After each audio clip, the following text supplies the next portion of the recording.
Dolis, tudo bem com vocês? Muito prazer, meu nome é Maria Eduarda, mas me chama de Duda. Se você me conhece, oi. Se você não me conhece, oi também. Gente, 13º sábado. Passou rápido, né? Por isso eu estou aqui. Por que eu tô aqui? Pra recapitular a lição com vocês, claro, óbvio. Então pega a sua lição aí, vamos fazer uma recapitulação rapidinha. Todas as lições são boas, mas essa aqui, gente do céu, que história maravilhosa, né? Estudamos um pouco sobre Jeremias, depois Daniel, e cá estamos. Então abra sua lição e vem comigo. Primeira lição, quem? Eu? Deus chamou Jeremias quando ele ainda era um jovenzinho, assim, da minha idade, ou um pouquinho mais, né? Deus chamou ele pra ser um profeta. Olha só que legal, imagina se Deus chamou você pra ser um profeta. E Deus chamou Jeremias pra ir falar pro povo de Israel de novo, né? Porque o povo de Israel é um povo teimoso. Parece eu com meu irmão, assim, que às vezes não obedece a mãe, sabe? Na segunda lição fala sobre tempestade à vista, que é falando sobre Israel ia ser punido. Eles iam ser tomados pela Babilônia. Na lição 3 fala sobre o remédio que Israel tomou, que foi o remédio da obediência, coisa que eles não fizeram. Eles apenas deu uma advertência pra eles. Eles cumpriram o que Deus mandou? Não. Eles não cumpriram o que Deus mandou.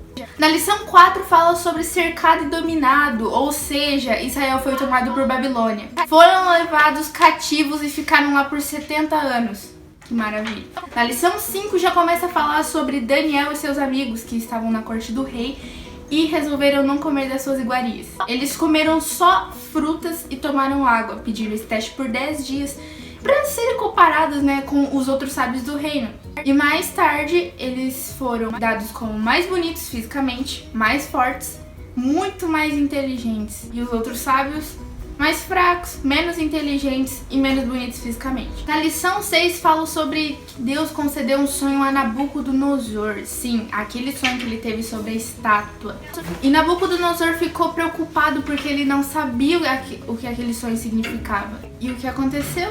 Chamaram Daniel, porque nenhum dos outros sábios sabia o significado, nem o sonho sabia. Então Daniel revelou aquilo para Nabucodonosor. Nabucodonosor exaltou o nome do Deus de Daniel, só que depois, como no sonho disse que a cabeça de ouro era o Nabucodonosor, ele caiu de novo na sua arrogância, no seu ego. Na lição 7 fala sobre quem está no controle. Nabucodonosor fez a estátua e disse que todos deveriam se curvar diante dela. Nisso, os amigos de Daniel não se curvaram e sim, foram lançados na fornalha. Aquela história que todo mundo conhece, mas eu sempre vou ressaltar porque ela é maravilhosa. Sadraque, Mesaque e Abednego foram jogados dentro da fornalha, só que não foram mortos. Eles ficaram passeando lá dentro. Na lição 8 fala sobre teste de humildade. Fala sobre outro sonho que Nabucodonosor teve, que era uma grande árvore que nascia assim e crescia forte e sadia. E ela foi cortada pela palavra do mensageiro celestial. E isso significava a condenação de Nabucodonosor, os 7 anos que ele ficou como um animal. Na lição 9 fala sobre a grande festa que Belsazar deu e sobre os dedos de Deus que escreveram a condenação dele na parede. Imagina só, está numa festa, aí do nada aparecem os dedos escrevendo assim. Quando isso? Enfim, coisas que foram escritas na parede ninguém conseguia entender, então Belsazar ouviu falar de Daniel e chamou Daniel para revelar isso.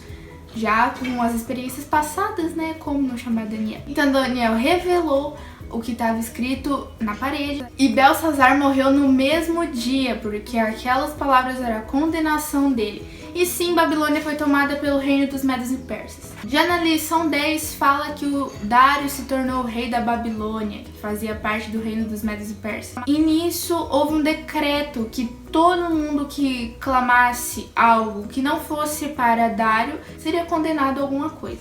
Então, os outros sábios do reino viram que Daniel estava orando e assim ele foi jogado na cova dos leões. Nisso, Daniel não morreu, os leões ficaram lá de boa na deles e Daniel foi fiel a Deus mais uma vez. Na lição 11 fala sobre o sonho perturbador que Daniel teve, que lá ele viu um leão, o urso, o leopardo e um dragão dos 10 chifres. E na lição 12 fala sobre Deus estar no controle, que Daniel teve outro sonho que lá ele viu carneiros, bodes e chifres. os 2 sonhos, profecias reveladas a Daniel. Umas já se cumpriram e agora a gente está na parte final delas. Isso nos mostra que Jesus está perto de voltar. E finalmente a lição 13, que é a que nós estamos. Um homem, alguns reis e fim. Nosso texto-chave está lá em Daniel 11:36, que fala: o rei da Síria fará o que quiser. Ele será tão vaidoso que pensará que está acima de todos os deuses e dirá coisas terríveis contra o Deus dos deuses. Ele fará tudo isso até que Deus o castigue, pois Deus o castigará, de acordo com o que já decidiu. No capítulo 10 de Daniel, a gente viu que a visão que ele teve o deixou muito preocupado. Daniel até ficou doente com isso. Ele não conseguia compreender aquela visão. Depois desse sonho, Daniel começou a jejuar e a orar por muitos dias para que fosse revelado a ele o que aquilo significava. Logo após ele terminar suas orações, Deus respondeu ele e enviou um anjo, um mensageiro celestial, para revelar aquilo que Daniel viu. Só que no meio do caminho, o mensageiro se envolveu numa luta e só 3 semanas depois ele chegou a Daniel e revelou aquilo que Daniel tinha visto.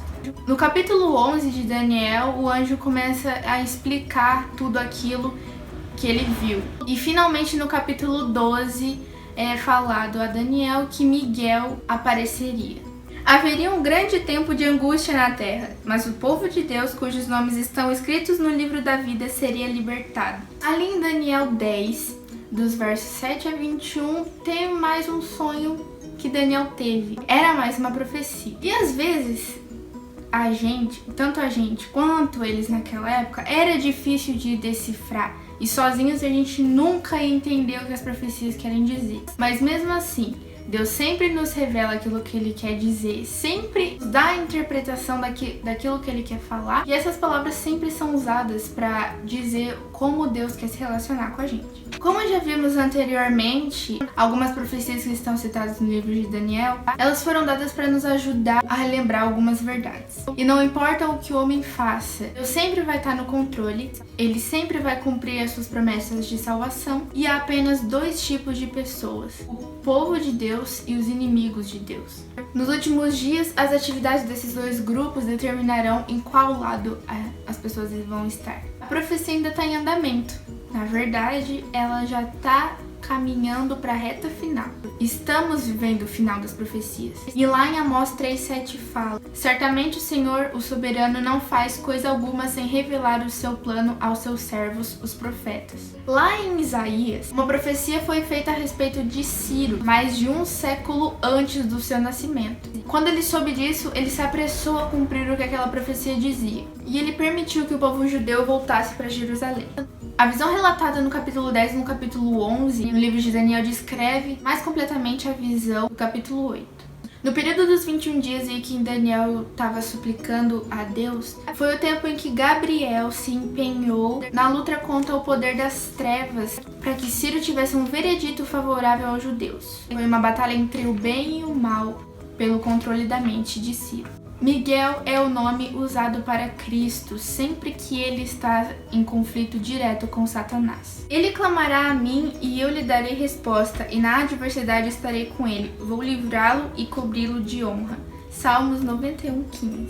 Ainda que eu tenha o dom de profetizar e conheça todos os mistérios e toda a ciência, ainda que eu tenha tamanha fé a ponto de transportar montes, se não tiver amor, nada serei. Porque nunca jamais qualquer profecia foi dada por vontade humana. Entretanto, homens santos falarão da parte de Deus, movidas pelo Espírito Santo. Bem-aventurados aqueles que leem e aqueles que ouvem as palavras da profecia e guardam as coisas nelas escritas, pois o tempo está próximo. Observe que em 1 Coríntios 13:2 coloca no lugar certo nosso conceito sobre muitas coisas. Todas as questões giram em torno do amor. Se essas profecias não produzem em nós amor e apreciação pelo que Cristo fez por nós, então isso não vale nada. Deus disse e fez tudo isso por amor ao ser humano. Mesmo que nós sejamos falhos e pecadores, ou pensamos que nós somos a pior pessoa do mundo, nós precisamos ler e estudar com o mesmo objetivo, o amor a Ele. O comprimento e a largura, a profundidade e a altura do amor que redime não são senão palidamente compreendidos. O plano da redenção não será amplamente penetrado, mesmo quando os resgatados virem assim como eles são vistos e conhecerem como são conhecidos. Antes, através das eras eternas, novas verdades se desdobrarão continuamente à mente cheia de admiração e deleite. Posto que os pesares, dores e tentações da terra estejam terminados e removidas das suas causas, sempre terá o povo de Deus um conhecimento distinto, inteligente do que custou a sua salvação. Amor. Foi o que Cristo teve por nós. Ele muito bem poderia ter olhado pra gente e falado, não vou. Porque Deus, ele tinha tudo no céu. Jesus tinha tudo no céu. Mas ele preferiu se fazer homem, se fazer de carne e osso e vir aqui morrer por mim e por você. Ele teve amor por nós. E por que quando a gente vai ler a lição ou a Bíblia, a gente pensa como se fosse uma obrigação? Você não é obrigado, mas a partir do momento que você faz isso um hábito, você não consegue mais ficar sem. E tudo que nós fazemos tem que ser por amor a Cristo. Ao estudar as profecias, Daniel compreendeu que o fim dos 70 anos de cativeiro dos judeus tinha chegado ao fim. Havia inclusive uma profecia que impressionou muito o rei Ciro. Ellen White nos diz: Deus usou o livramento de Daniel da cova dos leões para criar uma atmosfera positiva na mente de Ciro. As nobres qualidades do homem de Deus como líder, cujas habilidades eram sem igual, levaram o rei persa a ter grande respeito por Daniel e a honrar suas decisões. Deus então levou a entender as profecias escritas a seu respeito e a libertar o povo judeu. Ciro, ele não era um servo, não era um seguidor de Deus, mas ele reconheceu a sua soberania. Se o próprio Senhor havia dito, mais de um século antes do seu nascimento, que ele teria um papel grande e importante para desempenhar na história do povo judeu, quem era para ele contrariar? A permissão para o povo voltar para Jerusalém não foi apenas concedida, como foram feitas também provisões para eles reconstruírem o templo de Jerusalém. As profecias existem para que conheçamos o futuro e tenhamos esperança. Não precisamos ficar assustados com o que vai acontecer e nem se deixar levar pela ideia que elas são muito difíceis de serem compreendidas. Quem estiver disposto a estudar de coração aberto, vão entender o significado e o tempo do seu cumprimento. A Bíblia chama de bem-aventurado, feliz aquele que lê as profecias. Se você quer ser um bem-aventurado, se você quer ser feliz, já sabe o que fazer. Com outros olhos. Profecia, por mais que seja verdadeira, é geralmente um pobre substituto para a experiência. Profecia, 2 tiros certos em 1 milhão de possibilidades. Enfim, galera, foi isso. Espero muito que vocês tenham gostado e nesse próximo trimestre nós possamos estudar a lição e que tudo que foi aprendido nessa lição nós possamos tornar hábito, que nós possamos estudar, que nós possamos ler, que nós possamos orar e entender o que Deus tem pra nós. É isso, Adolis. Um beijo e até mais.